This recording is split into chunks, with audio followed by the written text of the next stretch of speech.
Hi. Hey. We can start while we wait for Amy. Okay. So you said in your intro, you hope that your parents would be okay with this. Yeah. What do you think? I kind of hope they would be. Honestly, don't know. I mean, it's something I thought about a lot over and over again, and I did think my dad might have some issues with about how much we talk about their stuff. I feel like my mom would have been okay with it. You mean using the recordings and... Yeah, but ironically, he's the one who saved all the stuff and made the recordings.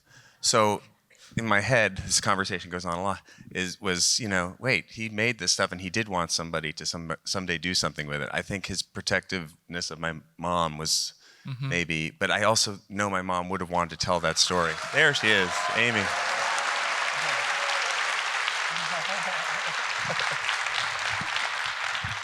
Maybe it's a good question. Maybe that's a good question to ask Amy. Sure. Yes. I guess, yeah, what Ben said in his introduction. Do you think your parents would be okay with this film? Oh, I think they'd love it. Yeah. They'd hate it. They'd hate it. No, they would. I mean, my dad especially, I think, because of... I just said the opposite. Oh, you did?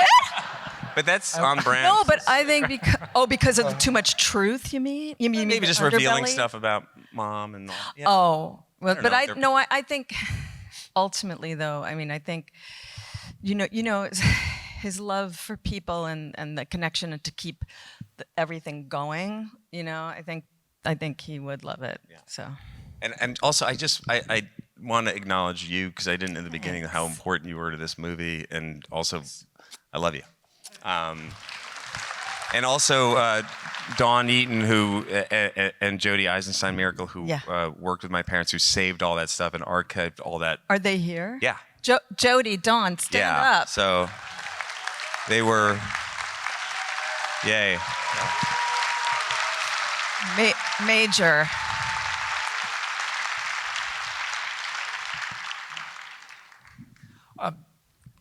Could you maybe talk through the process of how this film evolved and found its shape? I mean, it was years in the process.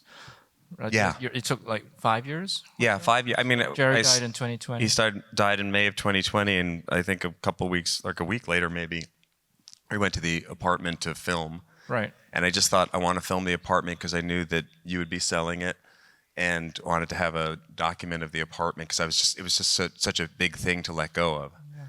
And I also, in my mind, was thinking, it's COVID, and we're not going to be able to have a memorial for Dad. And we sort of did in Nantucket. That was we had a private thing, but not to have something. When my mom passed away, we had a theater on Broadway, and we were able to do a whole thing. And so I thought, just something in me was like, I can make a movie about. There should be some sort of movie about them, but I didn't know what it would be or what it would be, how to get people, like what even the theme of it would be. I just wanted to tell the story of their careers and their lives, and then as that started to evolve, I realized it had to have more. I would show it to people. They would be like, "This is interesting. I think your parents are fascinating," but also it's. Some people would say they were just missing something in terms of the personal perspective on it, and that took a while to get to because I really didn't think I wanted to be in the movie at all. Was there a version home movies or something? Right. So there was a version of this with much less of you in it? Yeah, for a long time. I think for probably a couple of years, or 2 or 3 years, Jeff Richmond, who's our producer and amazing, and Adam Kernitz, amazing editor, and Liz Morheim, which is an incredible group of people who were able to give me perspective because I had no perspective on it. Because every time I'd watch it, I'd be like, this is interesting to me because it's my life. But I was pushing myself out of it because I didn't want it to be something about me, and I realized I had to kind of go the opposite way eventually. And obviously not just you, but also becomes a film about you and Amy and you and your family. So I'm wondering, like, what was that process like, talking to them, and did you have to convince them to be part of the story? To our family, yeah. You really had to convince me. No. Yeah, I was thrilled. I'm just thrilled that like the world is going to see Stiller and Meara and my mom, especially because a lot of people didn't know about her. And I just, I think I felt almost like relieved that this was coming out because I don't know, like I just feel like people never knew this side enough, or my father as like a really great actor, you know, and you know, before Seinfeld and King of Queens, and you know that now they know his whole life. That's what was satisfying to me. Yeah, I mean, in terms of like with Christine and Ella and Quinn, our relationship was changing over the course of making the movie. We hadn't been together when I started making the movie, and then we came back together. My kids grew over 5 years. The interview with Ella was done at the beginning, so I'm interviewing her when she's still a teenager. She's 23 now. The interview with Quinn was done about maybe 7 or 8 months ago at the end of the process. So there was a different intention even when I was talking to Ella in that interview as opposed to when I was talking to Quinn, knowing that it was going more to these sort of themes of how, as parents and children, and then your children, how the things you pass on, both good and bad, and all those things. So when we got to the point of interviewing, and Christine's interview was also later too, we were at a place in our relationship and in our family together after having been working on this for a while and coming together as a family where we'd kind of evolved to that. That wasn't in that place when the movie started, though. Would you say that there was an aspect of like family therapy to making this film? Family therapy? Oh yeah, like in the, yeah. Yeah, I mean, I have to say, like, I honestly feel yes. I feel like. I mean, I like talking about like just the stuff we were talking about at the table, all that, you know, all that stuff. And yeah, for relating us, and how you were so scrappy and I was like so nervous, like doing the flower girl, and it was. The shared memories that Amy and I have, I think we were able to talk about, and stuff came out that you were telling me about how you felt. All those things I think were it's very personal. It's, you know, it's real. So it's kind of a strange thing. I've never made a movie about my own family, this personal. So it was just sort of, that's what we were talking about. It was our lives. And then it was the thing of figuring out how to make it into a movie that had sort of a, you know, some sort of a cohesion. And I really just wanted it to be something that people would want to watch, even if they maybe didn't know about our folks, and have you know, something to pull them in so that they could learn about our folks.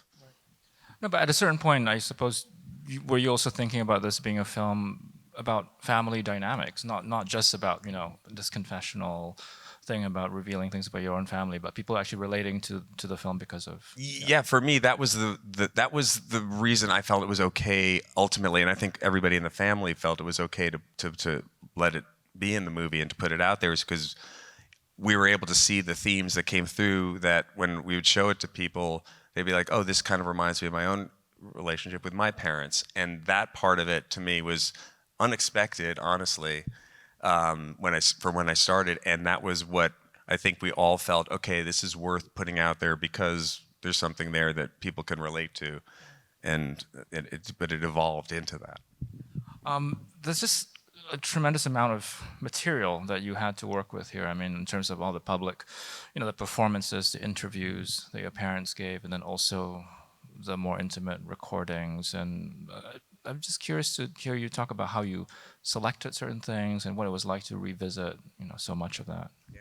I mean, I had a lot of help because I would have either Adam would be listening to these hours and hours of audio tapes. There's so many. And sure, there's even more, right? There is more. There's a lot more. And I sometimes in my life over the course of the 5 years, there were times when I didn't want to deal with this movie at all. I was like, especially in the beginning, when it was like I started it, and then I was like, I don't even know what this is. It's like, you know, it's like an American Masters or something on Stiller Meara, or, you know, like. But then what is that? And then I would just like go, I can't. I push it away, and then like Adam would come back and say, look, I've listened to what I found. You know, I found this amazing piece of audio with your dad and his dad, or one of these conversations and stuff that I hadn't heard. So they were listening to it and then they were relaying stuff to me, because sometimes it was just too emotional, and like you go down this rabbit hole of looking at footage, and it takes you somewhere. So some days I would just be editing the movie with Jeff and Adam, and it would be like, okay, we're just making a movie. And then other days we'd be like, oh my God, I'm like crying, feeling like, whatever. So like you would never know what it would be. And I was really grateful that they were so, their perspective on it, and then the feedback that they were able to give me, but they did so much of that. So then, when I would get into it, it was stuff that a lot of the time they had also heard too. Is there anything that you decided was off limits that you didn't want to use? You don't have to tell us what it was, but was there anything that was that you felt might be too much? Well, you know what it was? It was more about the balance in the movie, because there's more arguments or stuff talking about whatever, drinking or things like that. But what I felt a responsibility as a person making this story about this life of our parents that I knew, was to relay what I felt was the balance. What's the balance in this hour-and-a-half movie of what their life was? So how much do you put in, even if there's more kind of juicy stuff or stuff that's like, oh, that's really dramatic or interesting. But if there's too much of it, then it's giving a lopsided version of what the totality of their relationship was. So that was really what the sort of process was in trying to figure out what to keep in and what to leave out. And what about, I guess, all the performance stuff, the public stuff, the interviews? That must have been pretty fun to go through all of that. Yeah, I mean, so many things I'd never seen before, and I thought I'd seen so much. I don't know about you, but like so many things I'd never seen. Interview, like the interview where they're talking about mommy and daddy fighting and the mommy and daddy makeup, that was, I'd never seen that. There's so much, those interviews, like the Tattletales, the game show, or some of those interviews on the Mike Douglas show. We went back once we knew what the final cut of the movie was going to be to try to find the first generation tapes of that, and that most of that stuff doesn't exist. It's like impossible to find. So the only reason it's in the movie or even is there is because my dad recorded it on TV when it was on. He would, they had a 3/4-inch deck and then a VHS, and I had a bunch of. There's one scene we cut out, which was a VHS tape of them on one of those shows, and then halfway through the tape, it like goes to snow and it glitches out, and then it becomes Land Shark from Saturday Night Live. Because it was me in like 1975 taping over my stupid parents' sketch so that I could tape Saturday Night Live. Amy, some of that material was new to you too? It's all like just, I don't know, I just feel mesmerized seeing it. I can't remember like specifically what was new or what was old. Had you ever heard that recording of you singing Turalura Lura? No, but I do remember her mom singing it to me, Yeah, I didn't even know there was a recording of it. Yeah. To come back to the editing a bit, Ben, can you talk about just finding the movement? I mean, it's quite complex, like given the number of elements you're putting into the film, and also how you're moving around in time. It's not like chronological. Yeah, I have to give credit to Adam and Jeff on that, because and I think Jeff and I have worked together for a while. Jeff edited Severance, and we've worked on other stuff together. And I think we have, experimented in the past with the idea of imagery and sound, not totally, having a scene from one place, but the past and putting it in front of something and intercutting and then bringing it to a head and things like that. But I think Adam, he did this great work on the Velvet Underground documentary. He's so talented to find the ways of illustrating the story both visually and through what's being said. And sometimes in a way, like there were little cuts and things and moments where I'd be like, oh, that's so amazing that there's like a shot of me when I was, 8 years old being interviewed, and then Quinn, my son, when he's 8 years old, and almost the same expression. Or Christine and I sitting at, the B-roll from Zoolander, where we're like sitting in these director's chairs, and then there was like a shot of my parents doing some sort of commercial where they were in the same, situation. And those kinds of visual connections, I feel were really important in the movie. And then also to never get too linear and to always come back to, what was happening in the present, because that's kind of like what memory is, like we live in, right? In our lives, we're like, walking down the street and then you smell something that makes you think of memory from. I love the through an open window shots of Mom. You know where she's. Yeah. So there's these black and white shots of my mom, especially when it talks about her mother, and those were from a short film that Eric Mendelsohn directed called Through an Open Window that Anne did.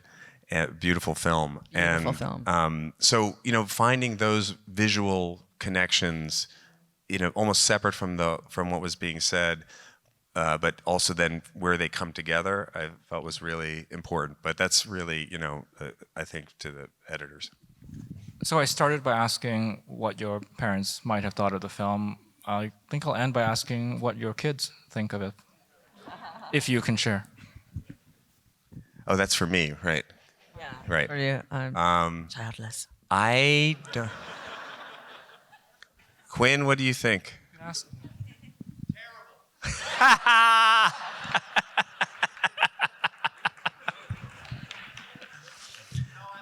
Okay, thank you. I know.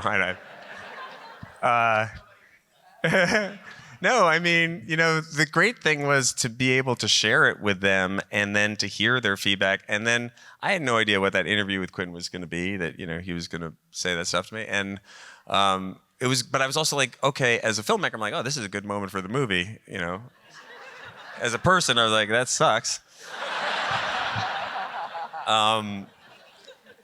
Yeah, and I think Ella, I talked to Ella about it.